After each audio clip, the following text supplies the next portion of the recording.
ফেটে যাওয়া দুধ থেকে যদি এত মজার ছানা তৈরি করা যায় তাহলে সেই দুধ ফেটে যাওয়াই ভালো। আজকে আমি একটু দেরি করে ঘুম থেকে উঠেছি, কারণ আজকে যেহেতু আমার কোনো ক্লাস ছিল না, তাই সকাল সকাল ঘুম থেকে ওঠার কোনো তাড়াও ছিল না।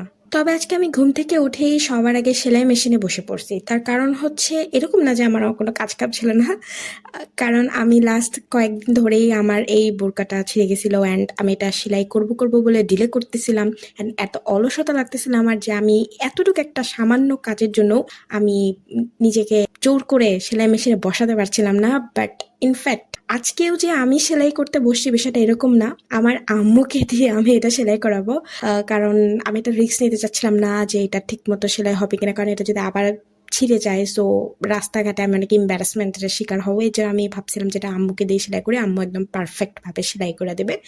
আর আম্মুকে এটা দেওয়ার জন্য যখন বললাম, আম্মু আমাকে বললো আগে আমাকে ববিনকে সে সুতা ভরতে হবে, শুয়ে সুতা ভরতে হবে। So as being a daughter, so it's my responsibility, আমার মা যেটা বলবে আমাকে সেটা করতে হবে। তো আমি এখন সেই কাজটাই করতেছিলাম, দেন হচ্ছে আমার আম্মু এটা সেলাই করে দেবে। আর এই ফাঁকে আমি একটা হালকা ব্রেকফাস্টটা করে ফেললাম। আসলে সকালবেলা আমি এই ধরনের লাইট ব্রেকফাস্টই প্রিফার করি, খুব বেশি একটা হেভি ব্রেকফাস্ট আমার করতে ভালো লাগে না। আর আজকে দুধ চাল দেওয়ার সময় দুধটা ফেটে গিয়েছিল আর আম্মু এটা দিয়ে ছানা বানায় ফেলছে। সামনে আমার এক্সাম, আর এক্সাম যত এগিয়ে আসতেছে আমার মনে হইতেছে পড়াশোনা বাদে বাকি দুনিয়ার সব কাজে আমি টাইম মতো করতেছি, মানে সব কাজ রুটিন মাফিক চলতেছে, কোনো কাজে ডিলে হইতেছে না, কোনো কাজ বাদ পড়তেছে না, জাস্ট আমার পড়াশোনাটাই স্কিপ হয়ে যেতেছে। স্টিল আমি এখন চেষ্টা করতেছি যাতে আমি প্রতিদিন রুটিন মাফিক পড়তে বসি, যাতে করে আমি আমার পরীক্ষাটায় কিছু একটা লিখতে পারি। I just really hope, but আমি জানি না আমি এই কনসিস্টেন্সি কতদিন ধরে রাখতে পারবো, but I will try my best.